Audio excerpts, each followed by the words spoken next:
Hello friend, hi, this is your guide. Welcome to UPSC perseverance. आज हम यहाँ पे विजन एस का डेली करंट अफेयर डिस्कस करने वाले हैं 13 अक्टूबर 2020 का। यहाँ पे फर्स्ट टॉपिक है हमारा, गवर्नमेंट ने अनाउंस किया है economic stimulus to boost demand by 73,000 crore का। ये सेकंड फिस्कल स्टिमुलस पैकेज है आफ्टर 20 लाख करोड़ जो आत्मनिर्भर भारत के लिए किया गया था 20 लाख का।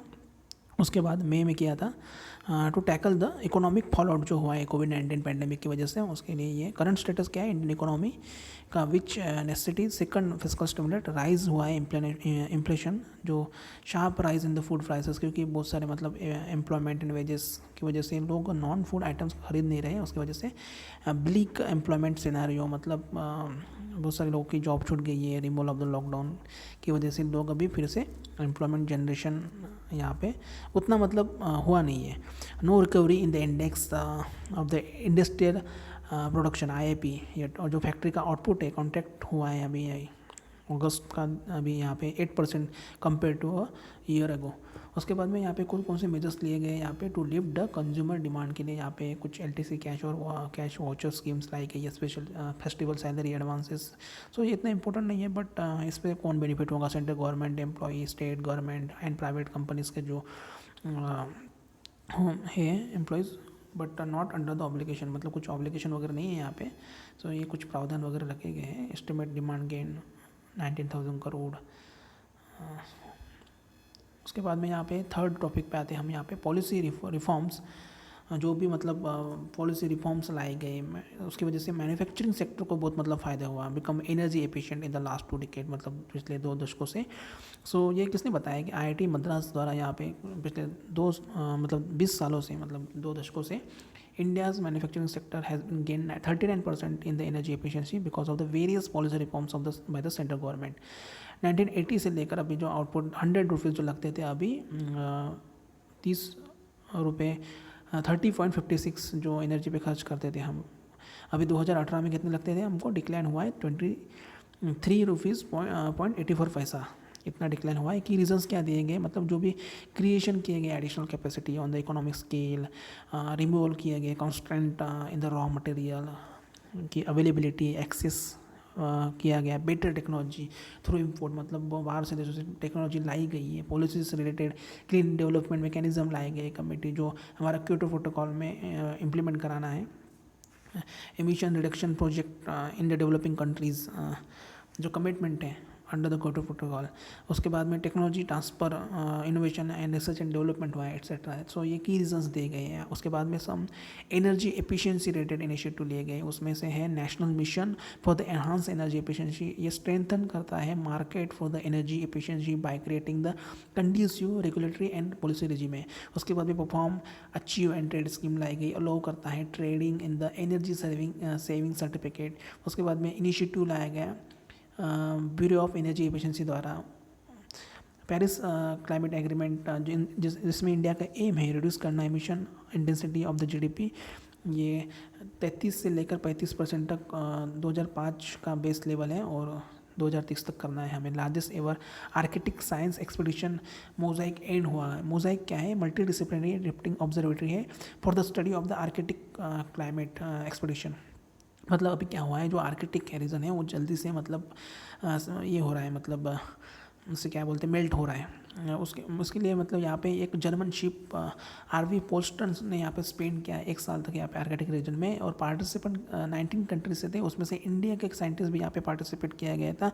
रिसर्चर्स ने आर्कटिक क्लाइमेट सिस्टम का यहाँ पे कुछ क्रूशियल कुछ दिक्कतें आई थी, स्ट्रॉन्ग अफेक्ट हुआ था global climate and modifying habitat. यहाँ पे कुछ new shipping and routes opening हुए, रॉ मटेरियल यहाँ पे नेचुरल गैस वगैरह कुछ मिले यहाँ पे, जिससे becoming expose and new fishing ground यहाँ पे जनरेट हुए और एक्सेसिबल हुआ, फिशिंग यहाँ पे कर सकते हैं। इंडिया से आर्कटिक, इंडिया ने यहाँ पे ऑब्जर्वर है आर्कटिक काउंसिल का, ये आपको पता रहना चाहिए। यहाँ पे इंडिया ने 2015 में सेटअप किया था अंडरग्राउंड ऑब्जर्वेटरी, उसे इंड आर्क बोलते हैं, at Kongsfjorden, sorry for the pronunciation. ये जॉर्ड में halfway between the Norway and North Pole. Himadri यहाँ पे इंडिया फर्स्ट रिसर्च स्टेशन था, located international Arctic research base Ny Alesund स्लैवबोर्ड Norway. उसके बाद में यहाँ पे एक और टॉपिक यहाँ पे रहा है, जीएसटी काउंसिल यहाँ पे अभी मिली है, और यहाँ पे कुछ मतलब बोरो किए जाएंगे 21 स्टेट द्वारा 1.1 लाख करोड़। क्योंकि क्या हुआ था, जीएसटी काउंसिल अभी फेल हुई थी, रिच एग्रीमेंट हुआ था एक इशू पर। सो मतलब क्या हुआ है, लॉकडाउन की वजह से मतलब जो जीएसटी का कलेक्शन होना था उतना हो नहीं पाया है। सो अभी क्या हुआ था, जीएसटी एक्ट एक्सटेंड किया गया था, guaranteed to state government any losses जो रेवेन्यू लॉसेस होने वाले थे फर्स्ट 5 ईयर्स, क्योंकि जीएसटी जब इम्प्लीमेंट किया गया था, कानून आया था, उसके बाद में ऐसा दिया गया था 5 साल के लिए जो स्टेट में जो भी लॉसेस होंगे उसको मतलब कॉम्पनसेशन दिया जाएगा। उसके बाद में यहाँ पे कुछ डिले हुआ था कोविड-19 की वजह से GST compensation payment to the state को मतलब देने के लिए, उसी के मतलब ये सॉल्यूशन लाए गए, ऑप्शन 1 एंड 2 लाए यहाँ पे। ऑप्शन 1 में यहाँ पे 2.3 लाख करोड़ मतलब यहाँ पे ये किया जाएगा कॉम्पनसेशन शॉर्टफॉल को मतलब यहाँ पे फुलफिल किया जाएगा फॉर द ईयर 21 के लिए, और बोरो किया जाएगा मार्केट से सेंटर से एंड आरबीआई टू फैसिलिटीज़। अब उसके बाद में यहाँ पे रिलैक्सेशन दिया जाएगा 0.5% का in the state borrowing limit under the FRBM act. Option 2 में यहाँ पे 97,000 करोड़ का मतलब प्रावधान रखा है, और यहाँ पे बोरो किया जाएगा स्पेशल विंडो आरबीआई से। फाइनेंस मिनिस्टर ने यहाँ पे बोला है जो एक्स्ट्रा ऑर्डिनरी सिचुएशन हुआ है उसे एक्ट ऑफ गॉड से ध्यान में रखना, contraction in the economy expected. So both option यहाँ पे स्टेट को बर्डन नहीं है दोनों ही ऑप्शन में। Option to be relook at the first for the year 2021 to 2022। और सुप्रीम कोर्ट ने यहाँ पे मतलब सेंटर को मतलब रिप्लाई मांगा है, जो मतलब प्ली अभी यहाँ पे equal protection to the transgender in the sexual offence, मतलब ट्रांसजेंडर जो है उनके मतलब उनके लिए यहाँ पे जो मतलब प्ली दायर की गई है उसके लिए सेंटर से मतलब जवाब मांगा है। यहाँ पे कोई भी प्रोविज़न नहीं है सेक्शन इन द आईपीसी विच में प्रोटेक्ट द थर्ड जेंडर, मतलब जो थर्ड जेंडर होता है ट्रांसजेंडर एलजीबीटी कम्युनिटी होती है उन फ्रॉम द सेक्शुअल असॉल्ट होते हैं by males females and from the other transgender person. कुछ क्लॉजेस यहाँ पे दिए गए हैं सेक्शन 354A में, यहाँ पे outreaching the modesty of the women of the IPC exclude करता है victim of the sexual harassment who are the transgender person which is violate of the ये जो 3 आर्टिकल है, आर्टिकल 14 है right to equality, right to article 15 है prohibition of the discrimination on the grounds of the religion, race, caste, sex, place, birth or any of them, article 21 right to life and liberty। so इसका मतलब हनन होता है। उसके बाद में यहाँ पे कुछ एंटी डिस्क्रिमिनेशन बिल यहाँ पे पास किया गया था सेंटर द्वारा, जो पेनलाइज करता है discrimination and harassment on the basis of the gender. But earlier क्या हुआ था, पार्लियामेंट ने पास किया था transgender person protection of the right 2019। उसमें एक जो भी मतलब सेक्सुअल ऑफेंस होते थे अगेंस्ट द ट्रांसजेंडर पर्सन को पनिशेबल किया गया था with the minimum term of the 6 month extendable up to 2 years. और ये वायलेट करता है since as a discriminatory because IPC provision में कहते हैं violence committed against the women is punishable up to 7 year, और यहाँ पे 6 मंथ्स और उसको 2 साल के लिए एक्सटेंड करने वाले थे। सो ये एक इशू था, सो ध्यान में रखना। उसके बाद में कुछ न्यूज़ थी, कामधेनु दीपावली अभियान, कामधेनु दीपावली अभियान, ये कैंपेन स्टार्ट किया गया था बाय द राष्ट्रीय कामधेनु आयोग, और ये प्रमोट करता है extensive use of the cow dung and the product during the Diwali festival. इसका ऑब्जेक्टिव क्या है, ये जनरेट करता है with this opportunity for the thousands of cow waste entrepreneur जो एंटरप्रेन्योर है, और प्रोवाइड करता है environment friendly alternative to the Chinese made diyas, जो चाइनीज़ मेड दियास होते हैं। अभी जो इस दिवाली में आत्मनिर्भर भारत बनने की हम अग्रसर हैं। सो इसीलिए मतलब ये कामधेनु दीपावली अभियान यहाँ पे लॉन्च किया गया है, और ये कॉन्स्टिट्यूट करता है to organise animal husbandry on the modern and scientific lines to take steps for the preserving and the improving the breeds and prohibiting the slaughter of the cows and calves, जो मतलब prohibit करता है जो भी मतलब cows के खिलाफ मतलब ये किया जाता है, उनको मार दिया जाता है उसके खिलाफ। ये मतलब ये कॉन्स्टिट्यूट करता है, एक ऑर्गेनाइज कराता है। उसके बाद में Gujarat prohibition of the transfer of the immovable property and the provision of the tenants from the eviction from the premises in the distributed area act. ये एक्ट क्या है, ये पास किया था बाय द गुजरात असेंबली 2019 में, और इसे डिस्टर्ब एरिया एक्ट भी बोलते हैं। अभी प्रेसिडेंट ने इसे मतलब हामी भरी है, इसका मतलब से मतलब बिल अमेंड लाने के लिए इसको मतलब हामी भरी है। इसके बाद में ये प्रोवाइड करता है, डिक्लेयर करता है any area of the state as a disturb area.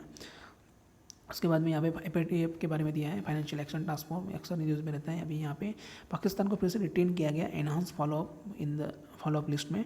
Pakistan अभी इससे पहले ग्रे लिस्ट में था। FATF एक इंटर गवर्नमेंटल बॉडी है, इस्टेब्लिश किया गया था 1989 में, to combat money laundering, terrorist financing and other related threats to integrity and the international financial system. India इसका मेंबर है FATF का, ध्यान में रखना, पाकिस्तान नहीं है।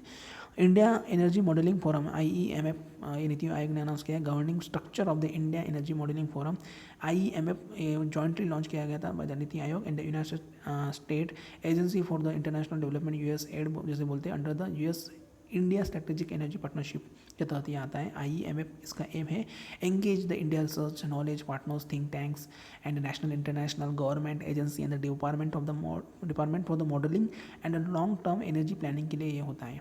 सो IEMF ध्यान में रखना, नीति आयोग, और ये USAID द्वारा किया गया है लॉन्च। नेशनल बटरफ्लाई स्टेटस, सो आपको ये कुछ स्पीसीज अभी पूछी गई थी बर्ड से रिलेटेड UPSC 2020 प्रीलिम्स में। सो ये पूछा जा सकता है आपको बटरफ्लाइज के बारे में। यहाँ पे आइडेंटिफाइड किया गया Krishna peacock, Papilio krishna, Indian Jezebel, Delias eucharis and orange oakleaf. So ये बटरफ्लाइज का यहाँ पे कुछ दिया गया है। कृष्णा पिकॉक इसे जनरली फाउंड या large number of Himalaya region में पाए जाते हैं, और इंडियन जेजेबेल इसे deter its predator with its flashy wing colour के लिए जाना जाता है। ऑरेंज ऑकलिप ये एक डेड लीफ है for its ability to camouflage as a dry autumn leaf. So ये पाए जाते हैं moist forest, north western Ghat, central, northern and the north eastern part में। सो ध्यान में रखना बटरफ्लाइज, ये कुछ 2-3 स्पीसीज़ हैं, UPSC प्लेन से पूछी जा सकती है। राम मनोहर लोहिया के बारे में यहाँ पे दिया है, एक सोशल लीडर थे, और इन्होंने मतलब इनके मेजर रोल है इंडिपेंडेंस ऑफ द स्ट्रगल में। लोहिया ने सेटअप किया था अंडरग्राउंड रेडियो स्टेशन, जिसे कांग्रेस रेडियो बोलते हैं, at Bombay and Calcutta during the quit India movement में। और ये फाउंडर थे कांग्रेस सोशलिस्ट पार्टी के, इन्होंने 1934 में इस्टेब्लिश की थी।